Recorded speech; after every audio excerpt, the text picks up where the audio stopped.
இது வரைக்கும் பார்த்ததுலேயே பார்த்தீங்கன்னா இது கொஞ்சம் ஸ்பெஷலான செலெக்ஷனாக தெரியுது. கண்டிப்பாண்ணா. ஏன்னா பிரீட் வைஸும் சரி டாப் குவாலிட்டியாக தெரியுது. ஆமாங்க. சொல்லுங்க எந்த மாதிரி செலெக்ஷன் இது 5 மாடு பார்த்தீங்கன்னா சேலம் போகுதுன்னா ஏற்கனவே அந்த பண்ணைக்கு வந்து நம்ம ஒரு 10 மாட்டுக்கு மேலே எடுத்து கொடுத்துருக்கோம். ஓகே. அதே சிந்தாமணில எடுத்து கொடுத்துருக்கோம்.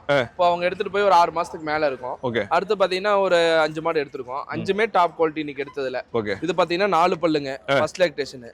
இது 6 பல்லு ரெண்டாம் நீத்து. ஓகே. இது பார்த்தீங்கன்னா 4 பல்லு. இதுவும் 4 பல்லு. இது 2 பல்லுங்கண்ணா. எல்லாமே ஹெவியான சைஸுங்கண்ணா. ஓகே. ஆல்ரெடி வந்து கஸ்டமர் வாங்கியிருக்காங்க. கண்டிப்பா 6 மாசத்துக்கு முன்னாடி எடுத்திருக்காங்க அப்படின்னா. ஆமாங்கண்ணா. ஸோ சொன்ன கரை வந்ததால வருவாங்க. கண்டிப்பாண்ணா. அதே மாதிரி நல்ல பிரீடு எடுத்துன்னு போனா நல்லா கறக்குன்னு அவங்களுக்கு தெரியும். கண்டிப்பா. ஸோ அதனால தான் மறுபடியும் டாப் குவாலிட்டி ஆமா. நான் உங்களுக்கு பணம் 10-20,000 எச்சுனாலுமே நல்ல குவாலிட்டியில மாடு எடுத்து கொடுத்துருக்கேன். பிரீடு மாடு எடுத்து கொடுத்துருக்கேன். ஏன்னா அவங்க மெயின்டெனன்ஸ் நல்லா பண்ணிருக்காங்க. ஏற்கனவே ஒரு 10 மாடு எடுத்து கொடுத்துருக்கேன். சக்சஸ்ஃபுல்லா பண்ணிருக்காங்க. ஓகே. ஒரு நாளைக்கு 400 லிட்டர் பால் ஊத்திட்டு இருக்காங்க. ஓ மொத்தமா? ஆமாங்கண்ணா. இப்போ லோக்கல்ல ஒரு 4-5 மாடு வாங்கிருக்கேன். மொத்தம் ஒரு 15-16 மாடு இருக்கு. இப்போ ஒரு 5 மாடு போதுங்கண்ணா. இந்த 5 மாடு சேர்ந்து ஒரு ஆவரேஜா ஒரு 100 லிட்டர் கறக்கணும்.